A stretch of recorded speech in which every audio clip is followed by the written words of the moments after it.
হিজবুল্লাহর গুণ হলো 6টি। কয়টি?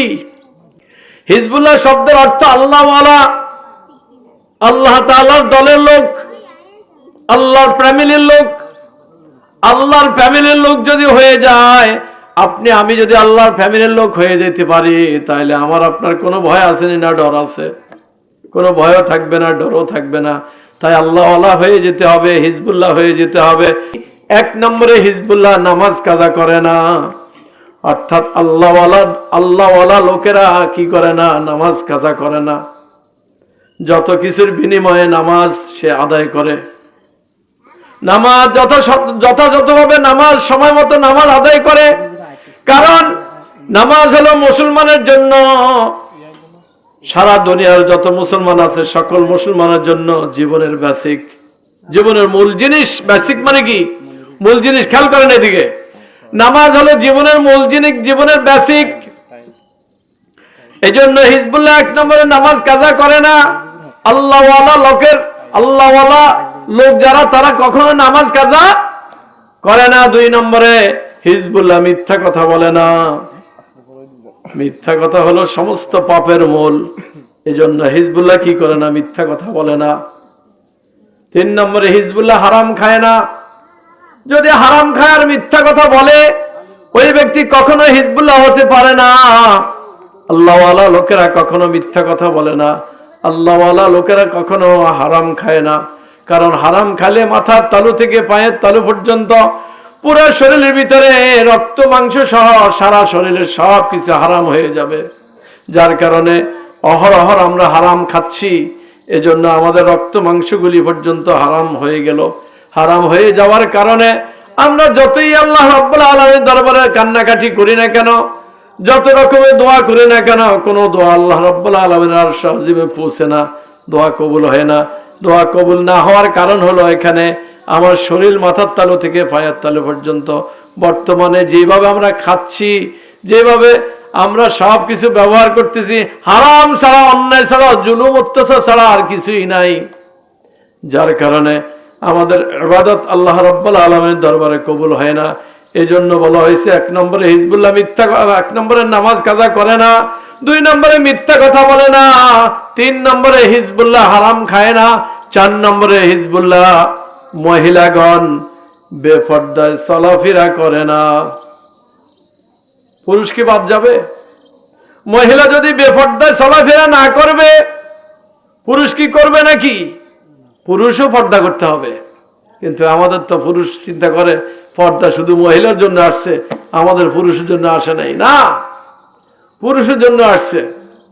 আমরা তো পুরুষরা এটা মনেও করি না যে আমার পর্দা করতে হবে, পর্দা করা দরকার, চিন্তাও করি না।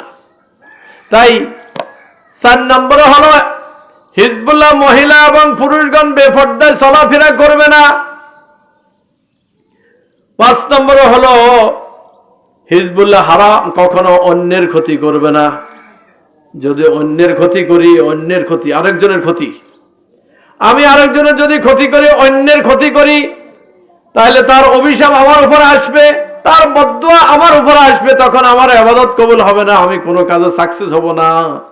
মুসলিমের দোয়া আল্লাহ রাব্বুল আলামিন ডাইরেক্ট কবুল করে নেন। তাই মুসলিমের দোয়া নেওয়া যাবে না, বদদুয়া নেওয়া যাবে না। এজন্য মুসলিমের দোয়া নিতে হবে, বদদুয়া নেওয়া যাবে না। 5 নম্বরে অন্যের ক্ষতি করা যাবে না। আমি যদি একজন মুমিনের ক্ষতি করি, একজন মুসলমানের ক্ষতি করি, সারা তামাম দুনিয়ার যত মুসলমান আছে, বর্তমানে সারা বিশ্বে 600 থেকে 800 কোটি মুসলমান রয়েছে। এই মুসলমানদের কোন মুমিন মুসলমানের অন্তরে কষ্ট দেওয়া যাবে না। মুমিন মুসলমানের অন্তরে যদি কষ্ট দিয়ে থাকি, তাহলে তামাম দুনিয়া যত মুমিন মুসলমান আছে, সকল মানুষের মনে কষ্ট দিলে, জুলুম করলে, একটা মুমিনের মনে কষ্ট দিলে, একটা মুমিনের উপরে জুলুম করলে, সারা দুনিয়ার সমস্ত মুসলমানের উপরে, প্রথম মুসলমানের উপরে জুলুম করলে, কষ্ট দিলে, যতটুক গুনাহ হবে একটা মুমিনের মনে কষ্ট দিলেও ততটুক গুনাহ, নাউযুবিল্লাহ। এজন্য কোনো অন্যের ক্ষতি করব না, অন্যের উপরে জুলুম করব না, মুসলমান হয়ে মুসলমানের ক্ষতি করব না। তো বলতে পারেন মুসলমান হয়ে মুসলমানের ক্ষতি করব না, তাহলে বিধর্মীর ক্ষতি করব? বিধর্মীর ক্ষতি করলে তো আরো বেশি গুনাহ, আরো বেশি অন্যায়। কারণ মুসলমানের উপরে জুলুম করলে, মুসলমানের ক্ষতি করলে মুসলমানের কাছে আপনি ঋণী থাকবেন, দেনা থাকবেন, কিন্তু অন্য জাতির উপরে, কাফিরদের উপরে, বিধর্মীদের উপরে জুলুম করলে আপনার জীবনের ইবাদত বন্দেগী সব শেষ। আপনি এত কষ্ট করে ইবাদত করছেন, নামাজ পড়ছেন, রোজা রাখছেন, আপনি ইবাদত বন্দেগী করছেন, আপনি আমল করছেন, দান খয়রাত করছেন, মসজিদ মাদ্রাসা করছেন, বিভিন্ন কাজ করেছেন, কল্যাণমূলক কাজ করেছেন, সব নেকগুলি তারা নিয়ে যাবে আপনার থেকে। এজন্য বিধর্মের ক্ষতি করা যাবে না। বিধর্মের ক্ষতি করলে, মুসলমানের ক্ষতি করলে যদ্দূর ক্ষতি, এর থেকে আরো বেশি ক্ষতি বিধর্মের ক্ষতি করলে। কারণ সে আপনার ঈমান নিয়ে টানাটানি শুরু করবে। আপনার ঈমান যদি সে নিয়ে যায়, আপনার কোনো উপায় থাকবে না। আপনি মুসলমান হয়েও, লম্বা জুব্বা পরার পরেও, দাড়ি রাখার পরেও, পাগড়ি পরার পরেও, মুসলমান সাজার পরেও, প্রখ্যাত আলেম হওয়ার পরেও, ইবাদতকারী হিজবুল্লাহ হওয়ার পরেও, আবেদ বান্দা হওয়ার পরেও আপনি জাহান্নামী, নাউযুবিল্লাহ। তাই জাহান্নাম থেকে বাঁচার জন্য আমাকে হিজবুল্লাহ হইতে হবে, 6টা গুণ থাকতে হবে।